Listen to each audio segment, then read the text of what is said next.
மின்னலை பிடித்து மேகத்தில் துடைத்து பெண் என்று படைத்து வீதியில் விட்டு விட்டான்.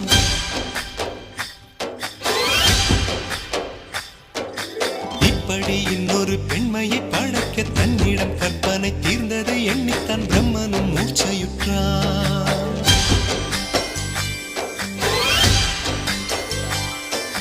மின்னலை பிடித்து மேகத்தில் துடைத்து பெண் என்று படைத்து வீதியில் விட்டு விட்டான்.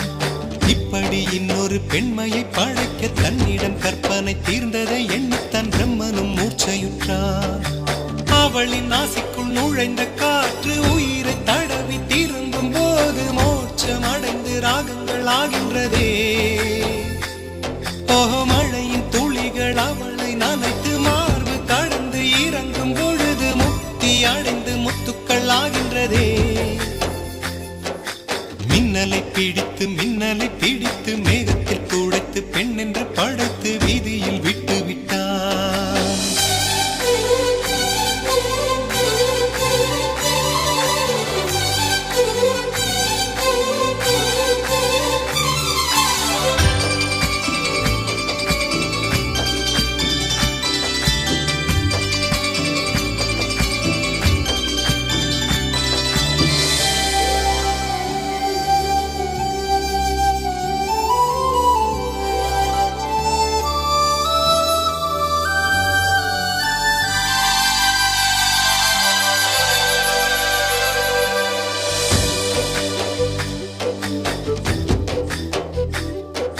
நிலவின் ஒளியை பிடித்து பாலில் நனைத்து கன்னங்கள் செய்து விட்டான்.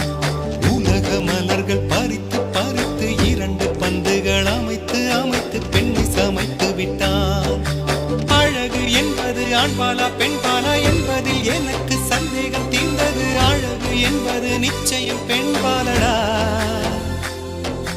கவிதை என்பது மொழியின் வடிவம் என்றொரு கருத்தும் இன்று உடைந்தது. கவிதை என்பது கன்னி வடிவமடா.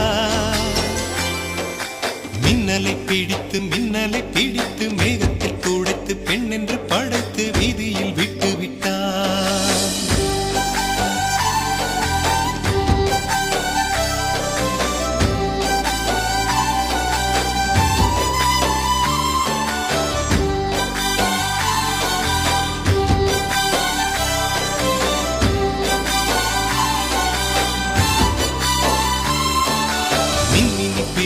மின்மினி பிடித்து கண்களில் பதித்து கண்மணி கண் பறித்தாள்.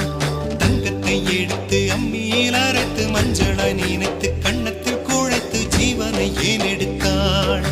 காவித்துறவிக்கும் ஆசை வளர்ப்பவள், அருகும் புல்லுக்கும் ஆண்மை கொடுப்பவள், பெண்களின் நெஞ்சுக்கும் பித்தம் கொடுப்பவளே.